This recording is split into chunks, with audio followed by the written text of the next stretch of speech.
नमस्कार, आप देख रहे हैं टीएनआई आवाज और मैं हूं आपके साथ जावेद खान। चलिए एक नजर डालते हैं देश और दुनिया की तमाम बड़ी खबरों पर। भारतीय क्रिकेट टीम के कोच रवि शास्त्री ने मंगलवार को कोरोना की वैक्सीन लगवाई है। उन्होंने सोशल मीडिया पर इसकी पुष्टि करते हुए कहा है कि आज पहला डोज लिया है। मेडिकल प्रोफेशनल्स और साइंटिस्ट को इसके लिए धन्यवाद। इस महामारी के दौरान भारतीय झंडे को ऊंचा रखने में आपकी भूमिका अतुलनीय है। साथ ही शास्त्री ने हॉस्पिटल स्टाफ की तारीफ भी की। उन्होंने कहा कि अहमदाबाद के अपोलो हॉस्पिटल में कांताबेन और उनकी टीम के प्रोफेशनलिज्म को देखकर बेहद खुश हूं। उन्होंने बेहतरीन तरीके से कोविड-19 वैक्सीन और लोगों के साथ डील किया है। कांग्रेस में कलह तेज होती नजर आ रही है। एक तरफ G23 यानी पार्टी की नीतियों के खिलाफ आवाज उठाने वाले कांग्रेस के ही 23 नेता कोई ना कोई बयान दे रहे हैं, तो दूसरे गुट के नेता उनका विरोध कर रहे हैं। ताजा विवाद G23 के आनंद शर्मा और गुलाम नबी आजाद से जुड़ा है। शर्मा के एक बयान पर कांग्रेस सांसद अधीर रंजन चौधरी ने पलटवार किया है, तो गुलाम नबी आजाद के खिलाफ जम्मू के कांग्रेस कार्यकर्ताओं ने नारेबाजी कर और पुतला जलाकर विरोध जताया है। आनंद शर्मा ने पश्चिम बंगाल में कांग्रेस के इंडियन सेक्युलर फ्रंट यानी कि ISF के साथ गठबंधन करने पर सोमवार को सवाल उठाए। उन्होंने कहा कि ऐसा करना कांग्रेस की मूल विचारधारा गांधीवाद और नेहरू के सेक्युलरिज्म के खिलाफ है। शर्मा के इस बयान के खिलाफ कांग्रेस सांसद अधीर रंजन चौधरी ने मोर्चा खोल दिया है। देश में कोरोना वैक्सीनेशन के दूसरे फेज के दौरान उसके दूसरे दिन यानी आज स्वास्थ्य मंत्री डॉक्टर हर्षवर्धन ने वैक्सीन लगवाई है। उन्होंने प्राइवेट अस्पताल Delhi heart and lungs institute में 250 रुपए देकर वैक्सीन का पहला डोज लिया है। स्वास्थ्य मंत्री के साथ उनकी पत्नी ने भी टीका लगवाया है। स्वास्थ्य मंत्री ने भी ICMR और भारत बायोटेक की वैक्सीनेशन का डोज लिया। उन्होंने कहा, यह वैक्सीन संजीवनी की तरह काम करेगी। हनुमान जी को संजीवनी लाने के लिए बहुत दूर जाना पड़ा था, लेकिन यह संजीवनी यानी कि वैक्सीन आपके नजदीकी अस्पतालों में उपलब्ध है। कांग्रेस महासचिव प्रियंका गांधी वाड्रा मंगलवार को असम के चाय बागान में महिला कर्मियों के साथ पत्तियां तोड़ती नजर आईं। प्रियंका असम दौरे के दूसरे दिन राज्य के सधारू टी स्टेट पहुंची थी। वहां उन्होंने चाय बागान मजदूरों से मुलाकात की। इसके बाद उन्होंने बागान में पारंपरिक रूप के सिर से टोकरी बांधकर पत्तियां भी तोड़ी। विधानसभा चुनाव के मद्देनजर असम में चाय बागान और मजदूर असम के अहम चुनावी मुद्दे हैं। प्रियंका आज ही तेजपुर में एक चुनावी जनसभा को भी संबोधित करेंगी। असम की 126 सीटों के लिए 27 मार्च, 1 अप्रैल और 6 अप्रैल को 3 चरणों में चुनाव होगा। 2 मई को चुनाव के नतीजे घोषित होंगे। फिलहाल यहां भाजपा की सरकार है और सर्बानंद सोनोवाल यहां के मुख्यमंत्री हैं। पिछले चुनाव में भाजपा 98 सीटों पर चुनाव लड़ी थी और उसने 60 सीटें जीती थी। वहीं असम गण परिषद ने 30 सीटों पर चुनाव लड़कर 14 सीटें और बोडोलैंड पीपल्स फ्रंट ने 13 सीटों पर चुनाव लड़कर 12 जीती थी। कांग्रेस ने 122 सीटों पर चुनाव लड़ा था और सिर्फ 26 सीटों पर जीत दर्ज करवाई थी। मध्य प्रदेश के खंडवा से भाजपा के सांसद नंद कुमार सिंह चौहान का मंगलवार को निधन हो गया। कोरोना संक्रमित होने के बाद 5 फरवरी को उन्होंने गुरुग्राम में मेदांता अस्पताल में भर्ती कराया गया था, जहां उन्होंने अंतिम सांस ली। डॉक्टर्स के मुताबिक संक्रमण उनके फेफड़ों तक फैल गया था। बाद में कोरोना रिपोर्ट नेगेटिव भी आई, लेकिन उनकी तबीयत में कोई सुधार नहीं हुआ। प्रधानमंत्री नरेंद्र मोदी, मध्य प्रदेश के मुख्यमंत्री शिवराज सिंह चौहान समेत देश और प्रदेश के कई नेताओं ने चौहान के निधन पर शोक व्यक्त किया है। मौसम विभाग ने सोमवार को 3 महीने मार्च, अप्रैल और मई के लिए गर्मी का अनुमान जारी किया है। इसके मुताबिक दक्षिण और मध्य भारत को छोड़कर उत्तर भारत समेत देश के ज्यादातर इलाकों में टेम्परेचर सामान्य से ज्यादा रहेगा। यहाँ 1 डिग्री तक ज्यादा रह सकता है। टेम्परेचर नॉर्मल से ज्यादा रहने के संकेत मार्च के पहले 3 दिन में ही दिख गए। उत्तर और मध्य भारत में 1 मार्च का पारा सामान्य से 3 से 6 डिग्री ज्यादा रहेगा। गर्मी को लेकर मौसम विभाग का अनुमान पिछले 5 साल में 90% सटीक साबित हुआ है। उत्तर प्रदेश में हाथरस में गांव की बेटी से छेड़छाड़ की शिकायत करने वाले पिता की सोमवार शाम गोली मारकर हत्या कर दी गई है। बताया जा रहा है कि आरोपी गौरव शर्मा छेड़छाड़ का केस वापस लेने के लिए उन पर दबाव बना रहा था। मृतक की बेटी ने 6 लोगों पर केस दर्ज कराया है। इनमें से एक को गिरफ्तार भी कर लिया गया है। पीड़ित परिवार का आरोप है कि गौरव एक नंबर का आतंकवादी है और वह सपा से जुड़ा हुआ है। पीड़ित परिवार सभी आरोपियों की गिरफ्तारी तक अंतिम संस्कार नहीं करने दी जाएगी पर अड़ा हुआ है, लेकिन पुलिस की समझाइश के बाद परिवार मान गया। पिता की अर्थी को बेटी ने भी कंधा दिया। यह देखकर वहां मौजूद हर व्यक्ति की आंख नम हो गई। ग्रेटर नोएडा के थाना सूरजपुर पुलिस को मिली बड़ी सफलता।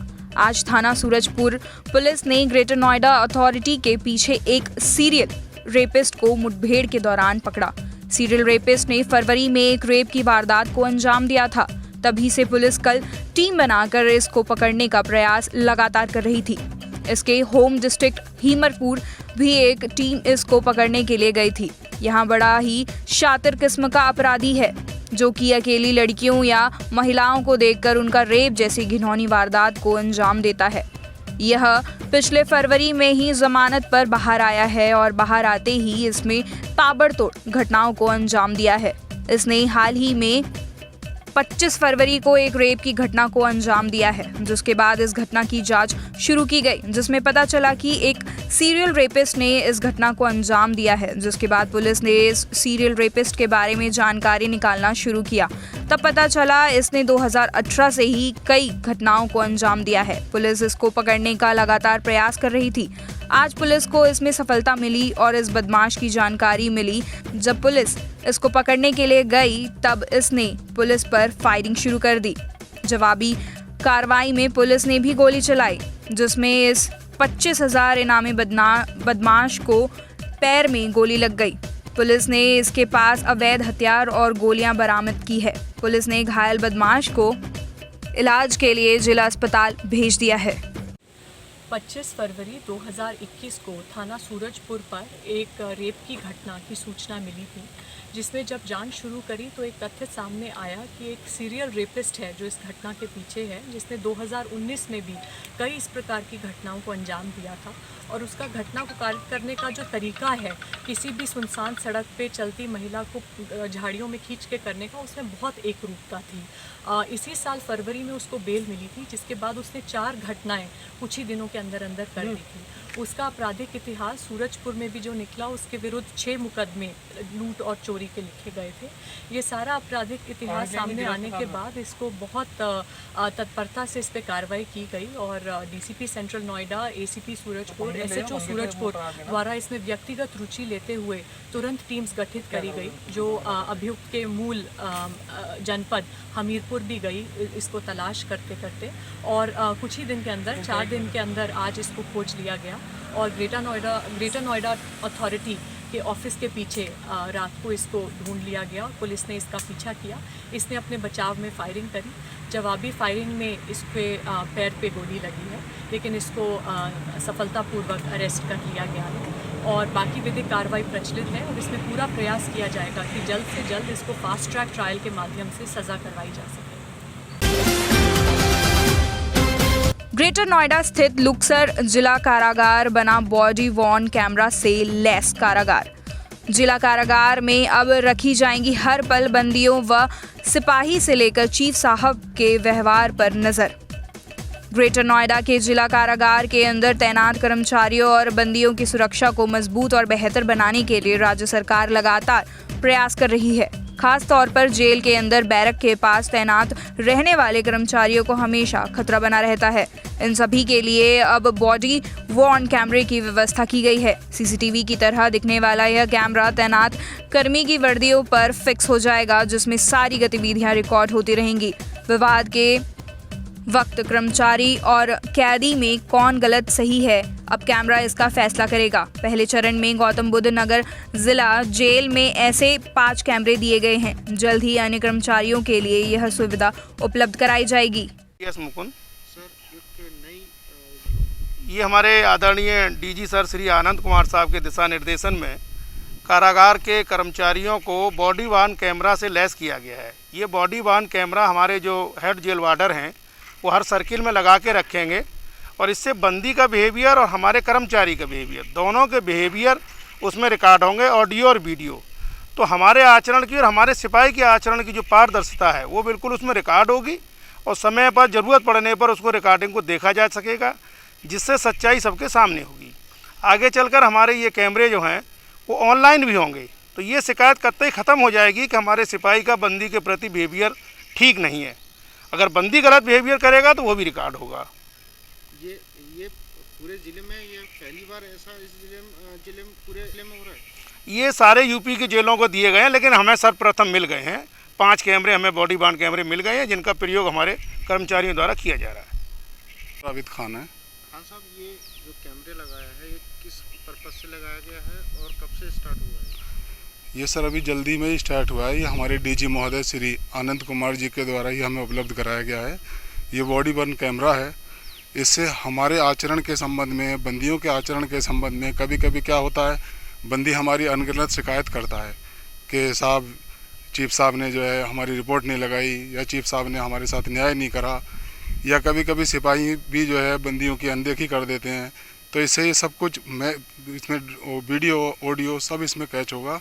बंदियों का आचरण, हमारा आचरण, हम बंदी के प्रति कैसा बिहेवियर कर रहे हैं, बंदी हमसे कैसा बिहेवियर कर रहा है, ये सब इसमें रिकॉर्ड होगा। ये कारागार विभाग के लिए बहुत बड़ी उपलब्धि है। आने वाले समय में इससे बहुत फ़ायदा होगा कारागार विभाग को। यूपी के अमरोहा के बावनखेड़ी की रहने वाली शबनम को हाल ही में फांसी की सजा सुनाई गई है। उसने 13 साल पहले अपनी प्रेमी के साथ मिलकर अपने परिवार के 7 लोगों की हत्या कर दी थी। शबनम रामपुर जेल में बंद थी, लेकिन सोमवार को उसे बरेली जिला जेल में शिफ्ट कर दिया गया। शबनम की मुस्कुराते हुए फोटो रामपुर जेल से सोशल मीडिया पर वायरल हुई थी। इस मामले में जांच के बाद दोषी पाए गए 2 पुलिसकर्मियों को सस्पेंड कर दिया गया है। रामपुर जेल अधीक्षक पीडी सलोनिया ने बताया कि 26 जनवरी को शबनम की कुछ तस्वीरें जेल से वायरल हुई थी। जांच में वे सही पाई गई और इस मामले में 2 बंदी रक्षकों, महिला सिपाही सहित पुरुष सिपाही शोएब को सस्पेंड कर दिया गया है। साथ ही सुरक्षा कारणों के चलते शबनम को बरेली जेल शिफ्ट कर दिया गया है। फिलहाल TNI एक्सप्रेस में सिर्फ इतना ही। देश और दुनिया की तमाम खबरों के लिए आप देखते रहिए TNI आवाज, आपकी आवाज के साथ।